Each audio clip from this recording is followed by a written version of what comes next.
पाकिस्तान और बांग्लादेश दो ऐसे देश जो एक समय पर भारत का हिस्सा होते थे। पिछले कई दशक से ये दोनों देश विकास की ओर तो अग्रसर हैं, लेकिन सही मायने में ये भारत से बहुत पीछे नजर आते हैं। दोनों देशों के बड़े और प्रमुख शहर भारत के छोटे शहरों के आगे भी खड़े नजर नहीं आते। हालांकि पाकिस्तान और बांग्लादेश के शहरों का आपस में कंपैरिजन किया जा सकता है। वैसे तो ये दोनों ही देश रहने के लिए बहुत अच्छे नहीं माने जाते, लेकिन फिर भी लाहौर और ढाका जैसे कुछ शहर अन्य शहरों के मुकाबले थोड़े ठीक ठाक नजर आते हैं। ढाका और लाहौर दोनों ही काफी प्राचीन शहर हैं और इन दोनों शहरों में आज भी प्राचीन संस्कृति देखने को मिलती है। खान पान के मामले में लाहौर और ढाका का कोई मुकाबला नहीं और इन दोनों शहरों के बारे में कई ऐसी रोचक और अटपटी बातें हैं जिन्हें जानकर आपका दिमाग चकरा जाएगा। आज के इस वीडियो में हम लाहौर और ढाका का आपस में कंपैरिजन करने वाले हैं और जानेंगे कि आखिर इन दोनों से कौन सा शहर ज्यादा अच्छा है। तो चलिए अपना सीट बेल्ट बांध लीजिए अच्छे से और निकलते हैं इन दोनों शहरों की एक शानदार सफर पर। पॉपुलेशन और एरिया। लाहौर पाकिस्तान में दूसरा सबसे अधिक आबादी वाला शहर है, जिसकी जनसंख्या है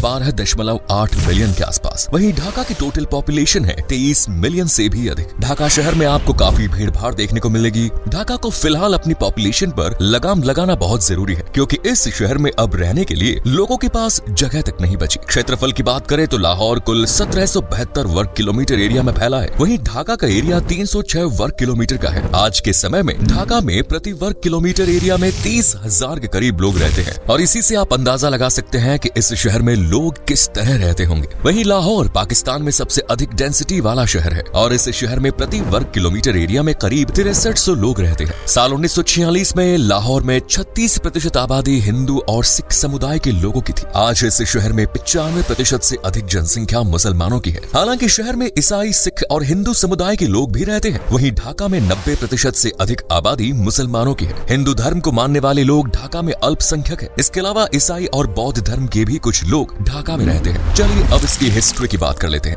अब इन दोनों शहर के इतिहास पर एक नजर डाल लेते हैं। लाहौर शहर को आज पाकिस्तान के पंजाब प्रांत की राजधानी होने का गौरव प्राप्त। आपको ये बात जानकर हैरानी जरूर होगी कि लाहौर का नाम भगवान राम के पुत्र लव के नाम पर रखा गया। कहा जाता है कि लव ने लवपुरी नाम के राज्य की स्थापना की थी, जिसका नाम बाद में लौहपुरी कर दिया गया और धीरे धीरे इसके नाम में बदलाव करते हुए लाहौर कर दिया गया। मुगल शासनकाल के दौरान सन 1584 से लेकर 1598 तक लाहौर हिंदुस्तान की राजधानी भी रहा। इस शहर का भारत की आजादी में काफी प्रमुख योगदान रहा। 1947 से पहले भारत की आजादी से संबंधित कई मोमेंट लाहौर में शुरू किए गए। पहली बार भारत की आजादी की और पाकिस्तान बनने की घोषणा भी इसी शहर से की गई। बात करें ढाका की तो इस शहर की स्थापना सन 1608 में हुई। साल 1971 में जब पाकिस्तान से बांग्लादेश को आजादी मिली तो ढाका को ही देश की राजधानी घोषित किया गया। इस शहर के प्रसिद्ध ढाकेश्वरी मंदिर के नाम पर इस स्थान का नाम ढाका रखा गया। आज के समय में ढाका को मस्जिदों का शहर के नाम से जाना जाता है, क्योंकि इस शहर में 8000 से अधिक मस्जिदें हैं। जीडीपी और पर कैपिटा की बात कर लेते हैं तो लाहौर की जीडीपी करीब 85 बिलियन डॉलर्स के आसपास है। हर साल 4 से 6 करोड़ फुटबॉल लाहौर शहर में बनाई जाती है, जिन्हें पूरी दुनिया में एक्सपोर्ट किया जाता है। कुछ साल पहले तक इस शहर की अधिकतम इकोनॉमी मैन्युफैक्चरिंग सेक्टर पर आधारित थी, लेकिन धीरे धीरे इसे सर्विस सेक्टर की ओर शिफ्ट किया जा रहा है। इसके अलावा बैंकिंग, फाइनेंशियल और रियल स्टेट के मामले में भी लाहौर शहर तेजी से तरक्की कर रहा है। आज पूरे पाकिस्तान में सबसे अधिक सॉफ्टवेयर और हार्डवेयर का उत्पादन लाहौर शहर में ही किया जाता है। ढाका की बात करें तो इस शहर की जीडीपी 160 बिलियन डॉलर्स को टच कर चुकी है। आज ढाका भी टेक्नोलॉजी और इंडस्ट्रियलाइजेशन के मामले में दुनिया के बड़े बड़े शहरों को टक्कर दे रहा है। शहर में टेक्सटाइल, जूट, सीमेंट, केमिकल और शुगर का उत्पादन बड़े पैमानों पर होता है। ढाका में बनने वाले कपड़े पूरी दुनिया में एक्सपोर्ट किए जाते हैं। लाहौर के लोगों की सालाना प्रति व्यक्ति आय है $1600 के आसपास, तो वहीं ढाका के लोगों की पर कैपिटा इनकम है $2600 के आसपास। लाहौर में लोग साधारण तरीके से अपना जीवन व्यतीत करते हैं। पिछले कुछ सालों में फाइनेंशियल क्राइसिस के कारण पाकिस्तान में महंगाई देखने को मिली। वैसे लाहौर में आज भी ज्यादा महंगाई नहीं है। दूसरी ओर ढाका में थोड़ी महंगाई आपको देखने को मिलेगी। इसकी एक वजह यहाँ पर बहुत अधिक पॉपुलेशन का होना भी है। अब बात कर लेते हैं लैंग्वेजेस और फेस्टिवल्स की।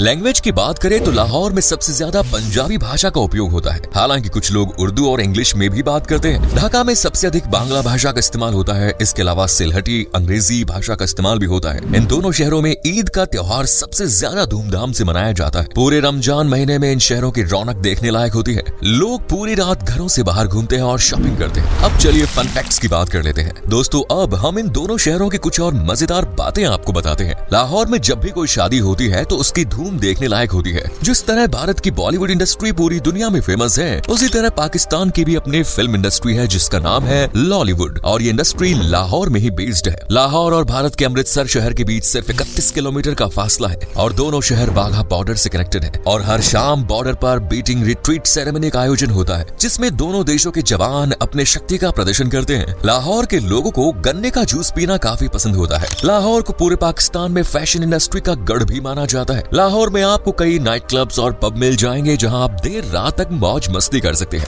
ढाका के लोगों को सुबह उठते ही चाय और हाथ में अखबार चाहिए होता है। कहा जाता है कि अखबार के बिना तो ढाका के लोगों की दिन की शुरुआत ही नहीं होती। ढाका की एक बात आपको जरूर अजीब लगेगी कि यहाँ पर लोग मुस्कुराने को गलत समझते हैं। ढाका में आपको हर जगह गंदगी जरूर देखने को मिलेगी। अगर समय पर एयरपोर्ट पहुँचना है तो 4 घंटे का अतिरिक्त समय लेकर आप घर से निकले, तभी आप समय पर एयरपोर्ट पहुँच पाएंगे। रिक्शा और टैक्सी और बस जैसी सुविधा भी ढाका में मौजूद है, लेकिन कई बार लोग पैदल अपनी मंजिल तक ज्यादा जल्दी पहुँच जाते हैं। ढाका में ट्रैफिक पुलिस का भी कोई ज्यादा जोर नहीं चलता और लोग जमकर ट्रैफिक नियमों का उल्लंघन करते हैं। चलिए अब बात कर लेते हैं फूड की। किसी भी जगह की जानकारी वहाँ के खाने के बिना अधूरी ही होती है। लाहौर में भी आपको स्वाद के भरपूर चस्के मिल जाएंगे। हर गली चौराहे पर आपको कुछ नया और अलग पकता हुआ दिखाई देगा। इस शहर के प्रमुख डिशेज में लाहौरी पाए, लाहौरी हरेसा, लाहौरी चन्ने, करीम नान, खोया मटन टिक्का, देसी मुर्गा कढ़ी और तवा चिकन जैसी डिशेज शामिल है, जिसके नाम सुनते ही आपको मुंह में पानी आ जाएगा। वहीं ढाका में तो लोग मछली और चावल के दीवाने होते हैं। लोग रोजाना दिन में एक बार तो मछली खाते ही हैं। इसके अलावा रसगुल्ला, पंटा भात, मिष्टी दोई, शमी कबाब, धोकर दलमा,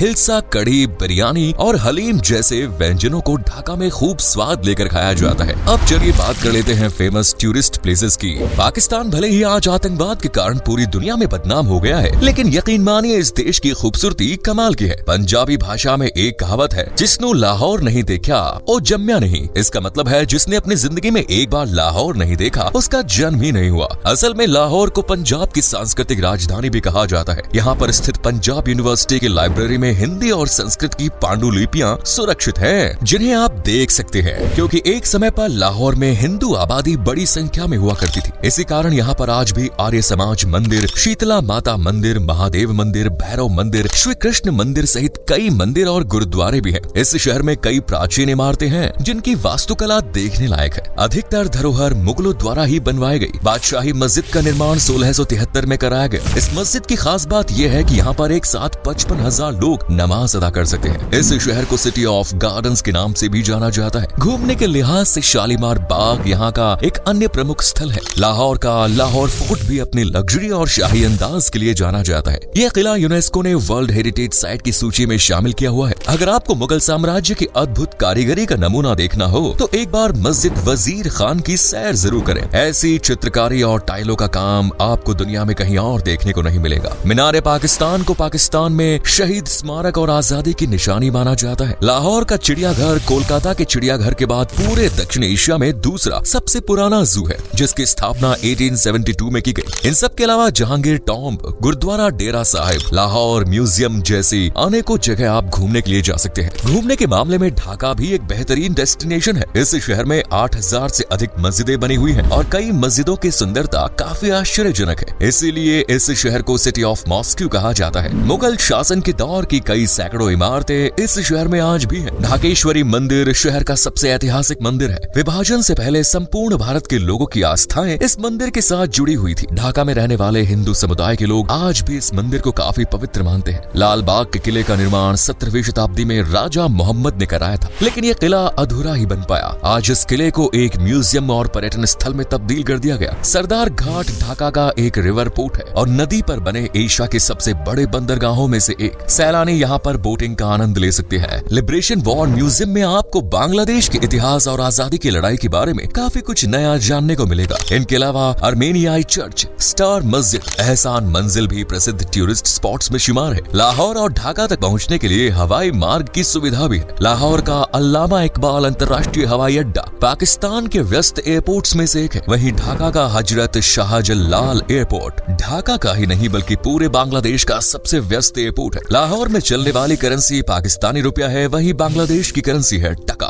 तो दोस्तों ये थी पाकिस्तान के लाहौर और बांग्लादेश के ढाका शहर की पूरी जानकारी। उम्मीद है आपको ये वीडियो पसंद आई होगी। अगर आई तो लाइक करिए, शेयर करिए, वीडियो के बारे में कमेंट कीजिए। आपको दोनों में से कौन सा शहर सबसे ज्यादा पसंद आया उसके बारे में भी आप हमें कमेंट्स में बता सकते हैं। मिलते हैं नेक्स्ट वीडियो में। धन्यवाद।